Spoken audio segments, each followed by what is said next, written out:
Hello, Williams class. For your computing lesson today, the learning objective is, can I understand what hacking is and ways to protect ourselves from them? Now remember, if you find something online that you find concerning is when something worries you or you're not sure about something, then you can talk to a trusted adult. And you can also call Childline. Now the number for Childline is 0800 1111. I would like for you to have a think about this question. And the question is, what is hacking? Write down what you think it means. Now, hacking is the gaining of unauthorized access to data in a system or computer.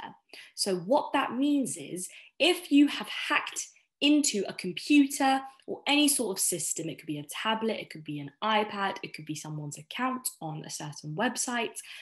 If you've been able to hack it, that means that you have been able to get into that app or that website or that system without their permission. You're not allowed to do that, but the way you've done it has been illegally. So that means it's against the law. And if something is unauthorized, then that means that you've not asked for that person's permission. So for example, if someone hacked my school login, they've done that in an unauthorized way. They have not asked for my permission. If they asked for my permission and I said, okay, you can go into my system, then that means that I've authorized it. I've given them the green light to go on ahead. But hacking is the complete opposite. No one has asked permission before doing this. And you've got access to data. So that means that you're able to see all of the information that is stored in that system or in that computer. And more often than not, that information is private. But a hacker has been able to gain access to that information when they've not been allowed to, or when they're not supposed to. So why would someone want to hack a computer? Now, so that's something I want you to think about. Here are some examples of what can be hacked and how things are hacked. So you've got your credit cards or your debit cards, your cards that you use to pay for things. Someone can hack that. They can gain access to information and they're able to then use your card to buy different things. Another way in which someone can hack your computers, your laptops, iPads, tablets, is through putting a virus into your system. And what that virus does is it basically just jams your system. It freezes everything up, and before you know it, they've hacked your system. Another way in which they hack, or what they would want to gain access to once they have hacked, is personal information. That is what they are really after. Because through hacking, you are able to get a lot of information about someone, and that can then help you to get even more money from them without them knowing, or just information without them knowing. And another way in which they can hack is through your gaming as well. So it's very important that when you are gaming, you're just aware, you know that that is a possibility. Now, what happens if your computer is hacked? You may feel that you have no control if this happens to you. But remember, you do have the control to act and respond to it. So once someone has hacked you and you realize I've been hacked, it's never too late. You can always resolve it, fix it, and make sure that it doesn't happen again, hopefully. Now, here is a common scenario. Here's something that may well happen in real life. A family member has an email from their bank showing that they bought lots of things online. They didn't order anything though. So in this email, a family member has gotten this email. Say it's your brother, your sister, your mum, dad, cousin, grandparent. They've come to you and they've said, I've got an email, but the email says that I've bought loads and loads of things. It's from my bank. But hang on, I've not bought anything. So what I would like for you to think about is, what has happened here? What advice would you give to a family member who has been hacked? Now, 3 pieces of advice that you can give them is to contact the company. So if the email, check who the email has come from, check that the email has come from someone who's not a hacker, and that's just by checking the email address. So for example, in this case, if the email has come from a bank, call the bank. You would then report to what is known as action fraud. So you just get access to the bank and tell them, I need to report this case of hacking, this fraud that has just happened in my family. And then number 3, you would step up your security. So I know that on WhatsApp, for example, there is this process called two-step authentication. Lots of websites have this now, where before you're able to log into that account or that website, that app, the system, they ask for 2 different types of passwords. It could be a question, it could be a PIN, a password. So that's a really, really solid, sound way of stepping up your security to make sure that the chances of that happening again are a lot more slim. Now, there is another type of hacking known as phishing. So you can see it sounds like the phishing that you do, but it's spelled differently, but it does have something to do with that. Hackers do not have to hack. They can instead design websites and design emails to look official and trick people into giving personal information. This has happened to me, boys and girls. I got an email from my bank, and I thought it was from my bank because it looked exactly like an email that my bank would send. However, it was not from them.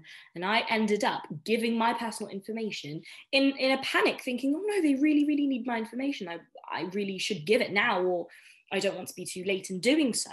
Then I realized, after talking to some banking friends, that that was not from my bank. And the way in which we found out it was not from my bank was we checked the email address. And rather than it being an official email address, it was from just a random person from around the world. So luckily, we were able to spot that super quickly, and I was able to save my bank account from getting hacked. But it's so easy to get tricked like that because it looks really official. But there are ways of making sure that you don't fall for the trap. What can we do to limit the risk of being hacked? What do you think? So what can we do to make sure that we do not get hacked? We can invest in anti-spyware software. So I think the most popular one is McAfee, I believe.